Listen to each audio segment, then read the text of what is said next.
नमस्कार साथियों, कैसे हैं आप? आशा करता हूँ आप लोग अच्छे होंगे और अपनी पढ़ाई पूरे मन से कर रहे होंगे। इसी के साथ अभी तक आपने एएलपी सीबीटी 2 के लिए basic science of engineering drawing के इंस्ट्रूमेंट पढ़ लिए हैं। और अगर जिसने भी basic science of engineering drawing के जो इंस्ट्रूमेंट यानी उपकरण हैं उनको नहीं पढ़ा है, तो वो आप मेरी पिछली वीडियो जाके देख सकते हैं। पार्ट 1 और पार्ट 2 में उनको बहुत अच्छी के तरीके से क्लियरिफाई किया गया है। अगर नहीं पढ़े हैं तो जाके आप चैनल पर विजिट करके देख सकते हैं। इसी के साथ अभी तक जो उपकरण के बारे में हमने पढ़ा है, अब उनसे बनने वाले क्वेश्चंस को हम सॉल्व करेंगे, यानी उनसे जो सवाल बनेंगे उनको देखेंगे कि इन जो उपकरण से किस प्रकार के सवाल आते हैं या फिर जो अभी तक किस प्रकार के सवाल पूछे गए हैं। तो इन सवालों के बारे में हम इस क्लास में डिस्कस करने वाले हैं। तो चलो इसी के साथ आगे बढ़ते हैं।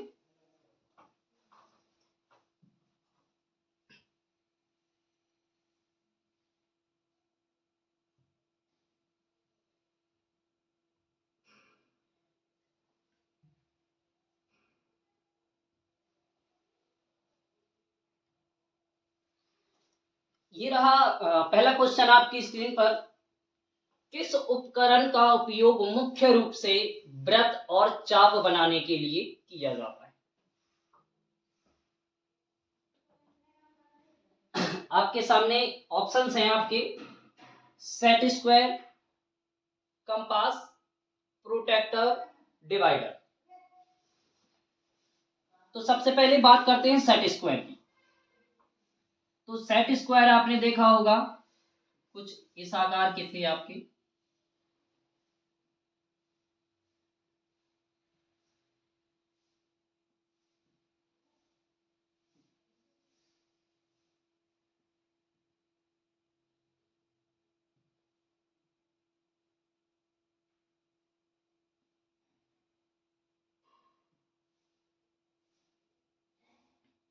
ये था 90 डिग्री,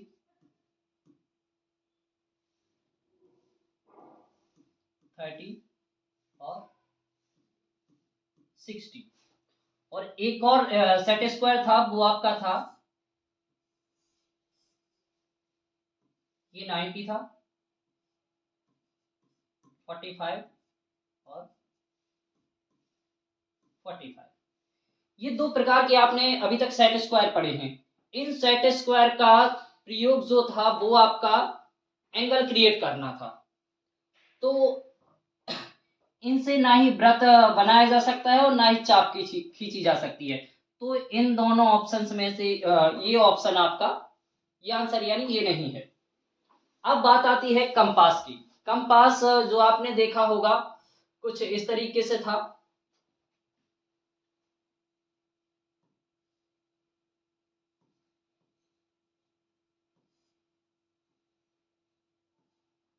यहाँ कुछ निब थी पतली और यहाँ पेंसिल होल्ड की जाती थी, पेंसिल।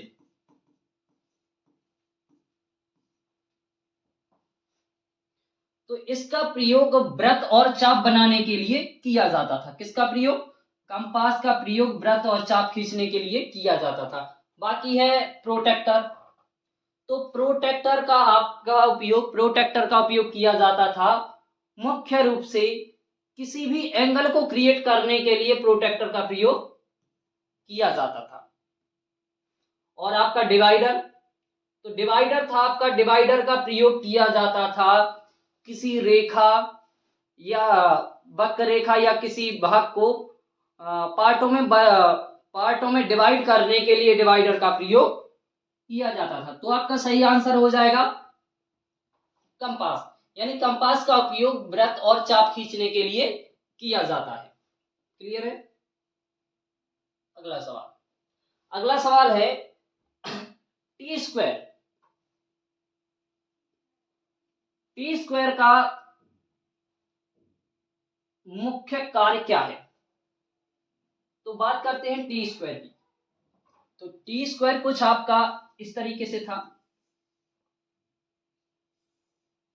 ये आपका हेड था और ये 90 डिग्री पर ब्लेड। तो इसका कोण मापना, जो आपका एंगल है मेजरिंग एंगल, एंगल किससे, प्रोटेक्टर, यानी ये किससे की जाती थी, एंगल मापना किससे होता था, प्रोटेक्टर का काम था। तो ये आपका आंसर नहीं है। अगला है समानांतर रेखाएं खींचना। ये जो आपकी पैरेलल लाइंस खींची जा रही थी वो किससे प्रयोग किया जा रहा था, उसमें प्रयोग किया जा रहा था आपका अपने टी स्क्वायर का।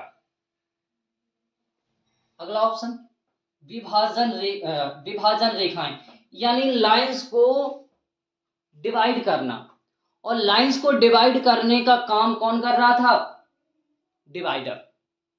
तो ये भी आपका आंसर नहीं है। वृत्त बनाना, जो वृत्त बनाने का काम था वो आपका था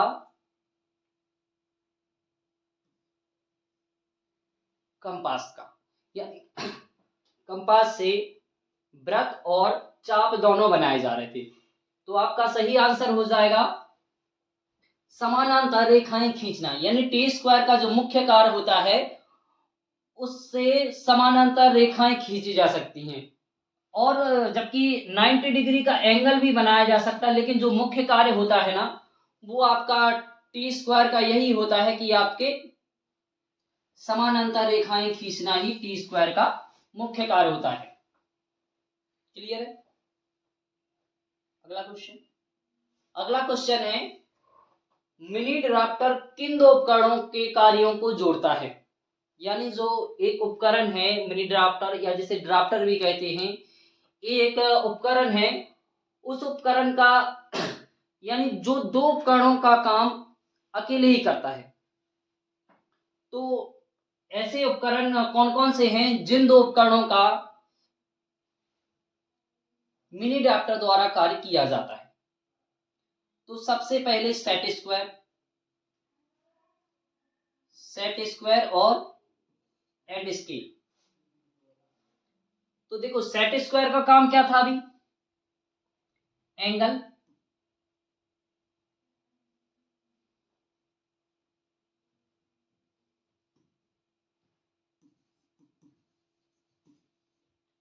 है, और इसके स्केल का माप है, स्केल का है मेजरिंग करना, एंड मेजरिंग।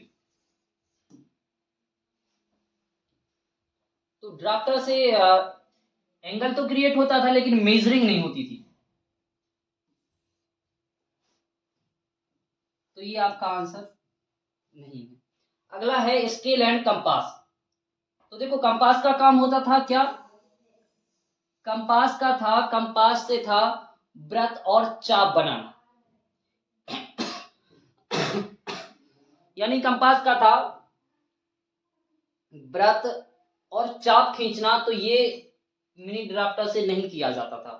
तो यानी आपका आंसर ये भी नहीं है। अगला आपका ऑप्शन है कंपास एंड प्रोटेक्टर।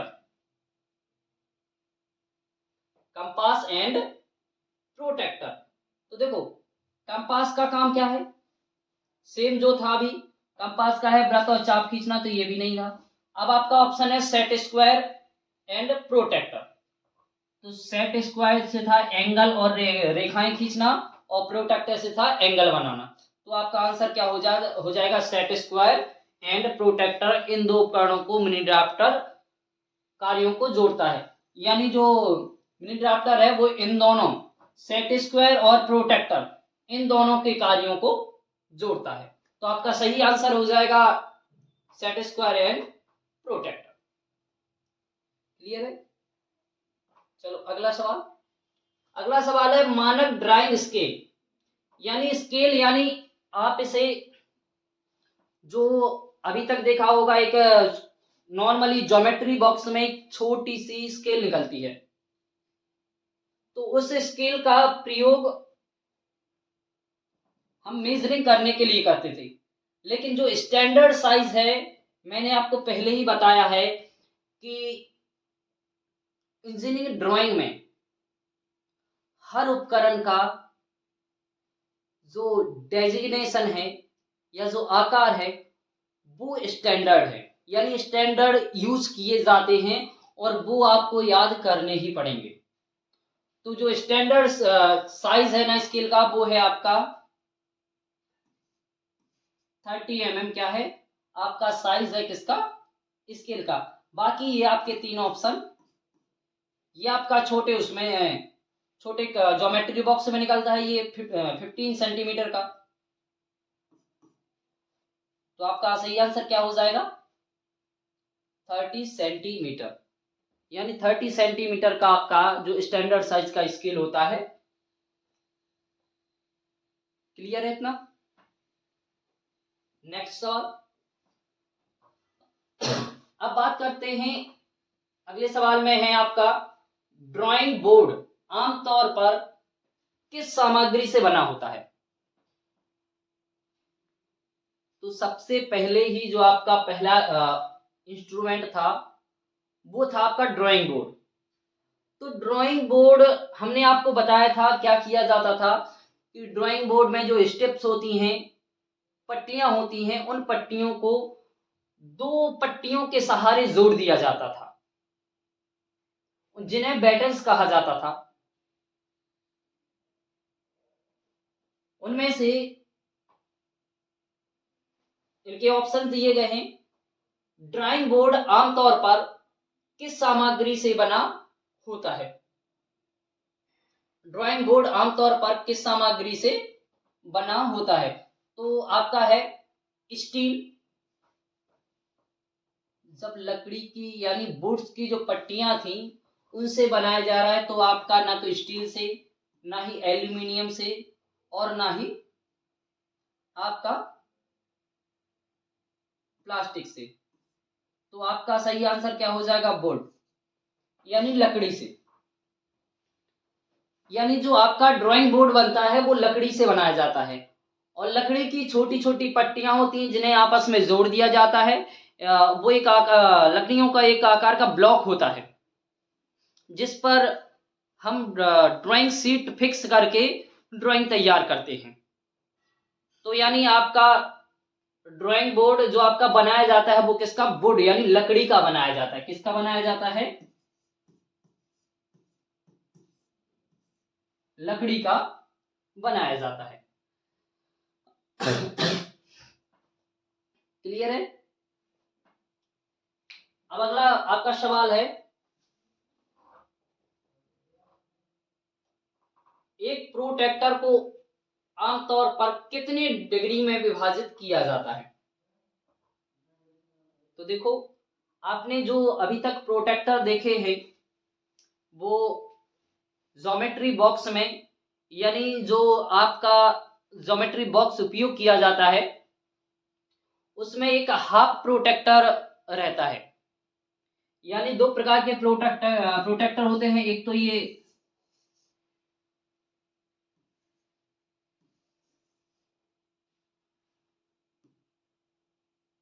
तो यहां होता है ये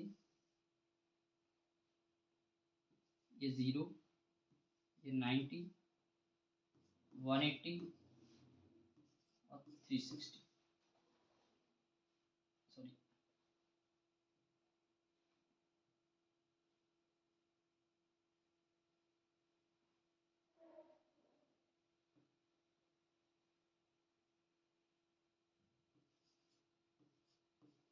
सॉरी,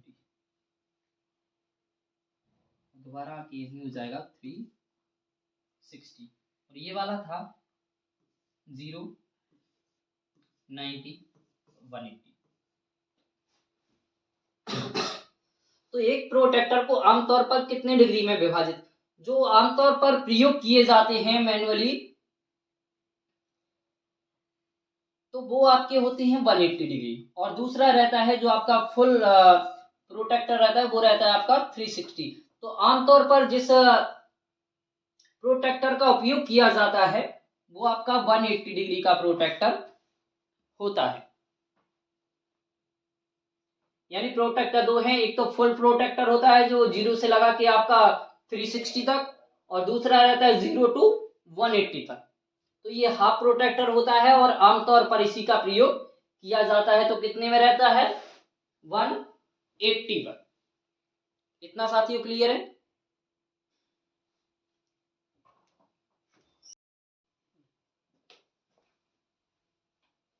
अगला सवाल है, ड्राइंग बोर्ड बना होता है, जो आपका ड्राइंग बोर्ड होता है वो किसका बना होता है? तो आपका कैल की लकड़ी का, कैल बोर्ड, जैतून बोर्ड और ओक बोर्ड। यानी कैल की लकड़ी का, जैतून की लकड़ी का और ओक की लकड़ी का, इन तीनों लकड़ियों का आपका ड्राइंग बोर्ड बनाया जाता है। इन लकड़ियों का क्यों क्यों बनाया जाता है? क्योंकि जो इनके इनकी लकड़ी की जो प्रॉपर्टीज यानी गुण हैं वो ये हैं कि इनकी लकड़ी गांठ रहित होती है। यानी इनकी लकड़ी बिल्कुल प्लेन रहती है, उसमें कोई गांठें नहीं पाई जाती हैं। दूसरा, वो लकड़ी सूखने के बाद मुड़ती नहीं है और उसका वजन भी बहुत कम रहता है। इसी वजह से इन तीनों का ड्राइंग बोर्ड बनाया जाता है। क्लियर है इतना? चलो फिर आगे बढ़ते हैं। अगला है ड्राइंग बोर्ड का आकार, यानी D1 ड्राइंग बोर्ड की माप होती है। What is the measurement of a drawing board? यानी D1 आकार के जो बोर्ड है उसकी माप कितनी है? तो देखो, हमने आपको चार बोर्ड की चार प्रकार की माप बताई थी, D0, D1, D2 और D3। पहले की थी 1500 Y,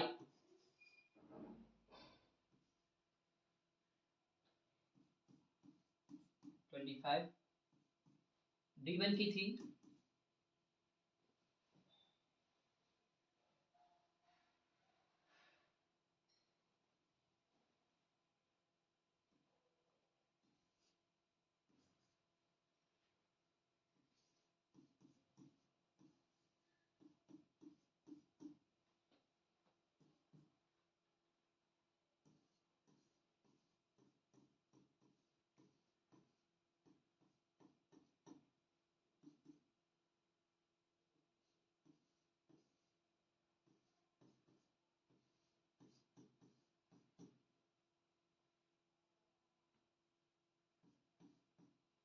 ये रही आपकी चारों बोर्ड की साइज। यानी D0 की रहती थी 1500 बाई 1000 बाई 25 और D1 की जो थी 1000 बाई 700 बाई 25। यानी ये थी इसकी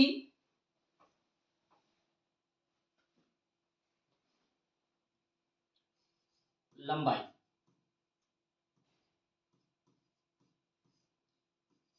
ये होती है चौड़ाई और ये होती है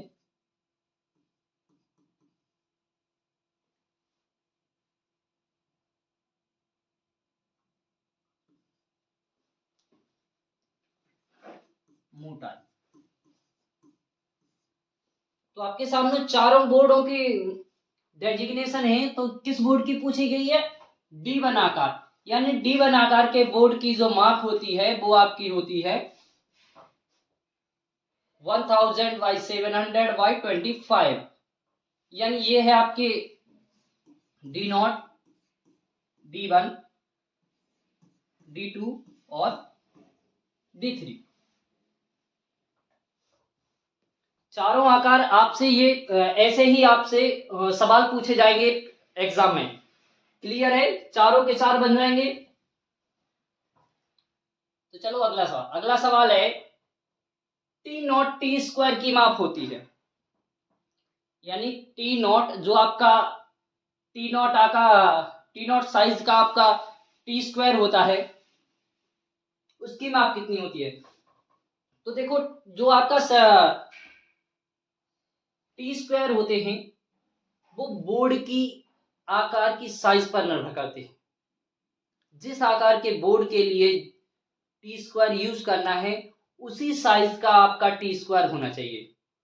यानी टी नॉट यानी सबसे बड़े आकार का जो आपका टी स्क्वायर होता है वो आपका 1500 यानी 1500 उसकी माप होती है और ये माप रहती है mm में।